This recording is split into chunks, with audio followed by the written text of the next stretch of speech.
اعوذ باللہ من الشیطان الرجیم بسم اللہ الرحمن الرحیم ان اللہ وملائکتہ یصلون علی النبی یا ایہا الذین آمنوا صلوا علیہ وسلموا تسلیما اللہم صلی علی محمد وعلی آل محمد وبارک وسلم۔ بسم اللہ الرحمن الرحیم الم تر الی الذی حاج ابراہیم فی ربہ ان آتاہ اللہ الملک اذ قال ابراہیم ربی الذی یحیی و یمیت قال انا احیی و امیت قال ابراہیم فإن اللہ یأتی بالشمس من المشرق فأتی بها من المغرب فبہت الذی کفر واللہ لا یہدی القوم الظالمین۔ سورہ بقرہ کی آیت نمبر 258 میں خالق کائنات رب العالمین احکم الحاکمین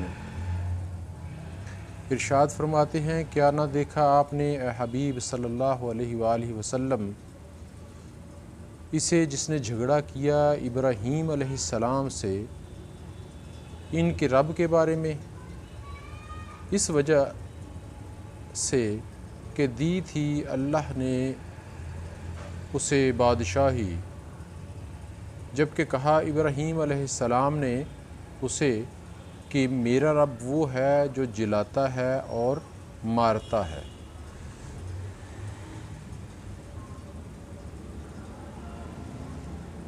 قال، اس نے کہا میں بھی جلا سکتا ہوں اور مار سکتا ہوں۔ حضرت ابراہیم علیہ السلام نے فرمایا کہ اللہ تعالیٰ نکالتا ہے سورج کو مشرق سے تو تو نکال لا اسے مغرب سے۔ یہ سن کر ہوش اڑ گئے اس کافر کے، اور اللہ تعالیٰ ہدایت نہیں دیتا ظالم قوم کو۔ اس آیہ مبارکہ میں اللہ کریم نے حضرت ابراہیم علیہ السلام کا ذکر فرمایا ہے۔ صاحب تفسیر بیان کرتے ہیں، وہ شخص جس نے حضرت ابراہیم علیہ السلام سے مکالمہ کیا تھا اس کا نام نمرود تھا، یعنی یہ جو مکالمہ حضرت ابراہیم علیہ السلام کا ہو رہا ہے یہ نمرود سے ہو رہا ہے، اور اس کا تذکرہ خالق کائنات نے قرآن مجید فرقان حمید میں امت محمدیہ صلی اللہ تعالیٰ علیہ وآلہ وسلم جو دین حنیف پہ کاربند ہے ان کے سامنے بیان فرمایا۔ نمرود عراق کا بادشاہ تھا اور اس کی حکومت دور دراز تک پھیلی ہوئی تھی۔ حکومت و اقتدار کے نشہ میں اس نے اپنے مالک حقیقی کو بھلا دیا اور خود خدائی کا دعویٰ کر دیا۔ حضرت ابراہیم علیہ السلام نے جب شرک و الحاد کے خلاف جہاد شروع کیا اور اس مٹی کے ناچیز پتلے کو رب ماننے سے انکار کر دیا تو نمرود نے سر مجلس آپ سے آپ کے رب کے متعلق دریافت کیا۔ آپ نے فرمایا، میرا رب تو وہ ہے جو ہر چیز کو زندہ کرنے والا اور مارنے والا ہے۔ اس نے کہا، میں بھی جلا سکتا ہوں اور مار سکتا ہوں۔ اب دیکھیں اس کی جسارت ہے۔ نمرود نے کیا کہا کہ یہ تو میں بھی کر سکتا ہوں۔ چنانچہ اس نے 2 آدمی بلائے، ان میں سے ایک وہ تھا، دونوں قیدی تھے، ان دونوں قیدیوں میں سے ایک وہ تھا جس کے قتل کرنے کا حکم صادر ہو چکا تھا، یعنی وہ واجب القتل تھا، اور دوسرا بے گناہ تھا، یعنی اس کو بری کرنا تھا۔ اس نے بے گناہ کو قتل کر دیا اور اس واجب القتل کو رہا کر دیا، اور اس طرح حقیقت ناشناسوں کے سامنے اپنی جھوٹی خدائی کی لاج رکھ لی کہ دیکھیں، نعوذ باللہ من ذالک فاستغفر اللہ، میں بھی خدا ہوں، میں مار بھی سکتا ہوں، میں زندہ بھی رکھ سکتا ہوں۔ حضرت ابراہیم علیہ السلام نے ایک اور بھرپور وار کیا۔ حضرت صدر الافضل مراد آبادی کے الفاظ یہاں بہت جامع ہیں، لیکن چونکہ نمرود کے جواب میں شان دعویٰ پیدا ہو گئی تو حضرت ابراہیم علیہ السلام نے اس پر مناظرانہ گرفت فرمائی کہ موت و حیات کے پیدا کرنا تو تیرے مقدور میں نہیں، اے ربوبیت کے جھوٹے مدعی، یعنی ربوبیت کا جھوٹا دعویٰ کرنے والے، تو اس سے سہل کام ہی کر دکھا جو ایک متحرک جسم کی حرکت کو بدلنا ہے، یعنی کہ سورج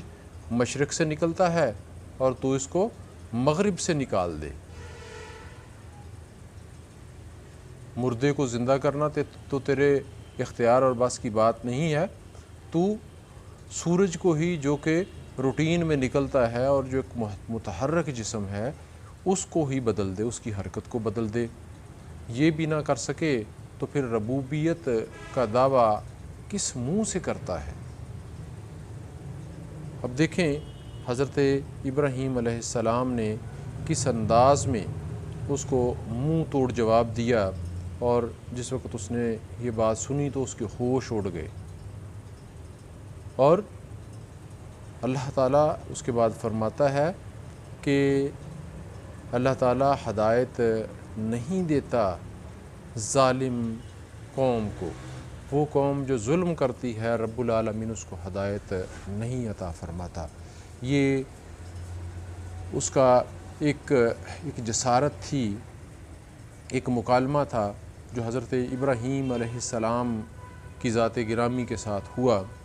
اس کے علاوہ اور بہت سے واقعات رونما ہوئے جس میں سیدنا ابراہیم علیہ السلام نے اس کو ہر جگہ پہ جھوٹا ثابت کیا۔ جیسے عام آپ نے یہ بات سنی بھی ہوگی، پڑھی بھی ہوگی، حضرت ابراہیم علیہ السلام نے کلہاڑا لے کے ان کے بت خانے میں داخل ہو گئے، اور ان کے جو بت تھے تمام بتوں کو توڑ دیا، کلہاڑے کی مدد سے تمام بتوں کو توڑ دیا، کسی کا سر اڑا دیا، کسی کی ٹانگ اڑا دی، کسی کا پاؤں اڑا دیا، کسی کو زمین پہ گرا دیا، پورے کا پورا جو ان کا بت خانہ تھا سارا تہس نہس کر دیا۔ وہ لوگ اس دن موجود نہیں تھے، کہیں گئے ہوئے تھے، تو جب واپس آئے تو واپس آ کے انہوں نے اپنے بت خانہ کی حالت دیکھی، عبادت خانہ میں جس وقت عبادت کے لیے آئے تو حالت دیکھی، اب حالت ابترناک تھی، بت بکھرے پڑے تھے، ٹوٹے ہوئے تھے، اور کلہاڑا جو تھا وہ بڑے بت کے کندھے پہ رکھا ہوا تھا۔ نمرود کے پاس شکایت لے کے گئے، نمرود سمجھ گیا کہ یہ اسی کا کیا دھرا ہے جو ایک دن بتوں کے پاؤں میں رسی باندھ کے اور بازاروں میں گھسیٹتا پھرتا تھا، یعنی کہ حضرت ابراہیم علیہ السلام کی طرف جو ہے اس کی توجہ گئی کہ آپ رسی سے بتوں کو کھینچتے پھرتے تھے اور فرماتے جاتے تھے کہ جس نے جہنم میں جانا وہ بت خرید لو، جس نے جہنم میں جانا وہ بت خرید لو، جس نے جہنم میں جانا وہ بت خرید لو۔ تو اس کو سمجھ آ گئی کہ یہ جسارت، یہ جرت جو ہے وہ انہی کی ہے، انہوں نے ہی کیا ہے، وہی بتوں کی مخالفت کرتے تھے، باقی تو سارے مجھے خدا مانتے ہیں اور ان کی بتوں کی عبادت کرتے ہیں۔ تو اب اس نے حضرت ابراہیم علیہ السلام کو بلایا اور پوچھا کہ ابراہیم بتاؤ یہ کس نے کیا ہے؟ آپ نے فرمایا کہ یہ جس تمہارے بڑے بت کے کندھے پہ کلہاڑا رکھا ہوا ہے اس سے پوچھو اسی نے کیا ہوگا۔ اب وہ کہنے لگے کہ کیا یہ پتھر کا جو بت ہے یہ تو حرکت نہیں کر سکتا، یہ تو اپنی جگہ سے ہل نہیں سکتا، تو کیا یہ سب کچھ کر سکتا ہے؟ حضرت ابراہیم علیہ السلام نے فرمایا کہ اگر یہ اپنی جگہ سے حرکت نہیں کر سکتا تو یہ تمہاری کیا مدد کرے گا؟ مدد کرنے والا اور معبود حقیقی جو ہے وہ اللہ ہے، جو سورج کو مشرق سے نکالتا ہے، مغرب میں غروب کرتا ہے، جو جلاتا ہے اور مارتا ہے، یعنی کہ زندہ کرتا ہے اور مارتا ہے، پانی کے ایک نطفے سے انسان کو تخلیق فرماتا ہے اور اس کے لیے کچھ مشکل نہیں، وہ کن فرماتا ہے فیکون، پس وہ ہو جاتا ہے۔ تو یہ ساری چیزیں جو ہیں وہ دیکھ کر بھی نمرود جو ہے وہ نہیں راہ راست پہ آیا۔ ان کی قوم جو تھی، جو ان کے ماننے والے تھے، جو نمرود کے پجاری اور بتوں کے پجاری تھے، جو کہ ظلم پہ تلے ہوئے تھے، انہوں نے اس بات کو تسلیم نہیں کیا۔ حالانکہ ہونا تو یہ چاہیے تھا کہ جس وقت ان کو اس بات کا اندازہ ہو گیا، اس بات کا پتہ چل گیا، حضرت ابراہیم علیہ السلام نے ان کی آنکھوں سے پٹی اتارنے کی کوشش کی اور فرمایا کہ جو بت اپنا حرکت نہیں کر سکتا وہ تمہاری کیا حفاظت کرے گا؟ تم اس کی کیوں عبادت کرتے ہو جو خود محتاج ہے، جو خود مرہون منت ہے تمہارے؟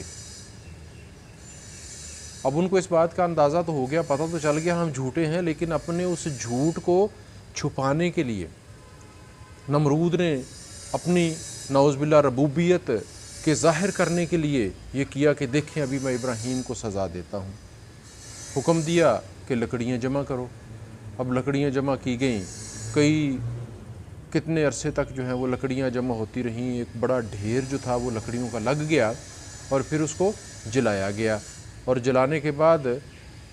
اس کی آگ کی تفش اور شدت اس طرح سے تھی کہ اگر اس کے اوپر سے کوئی پرندہ گزرتا تو وہ بھی جل کے آگ میں گر جاتا۔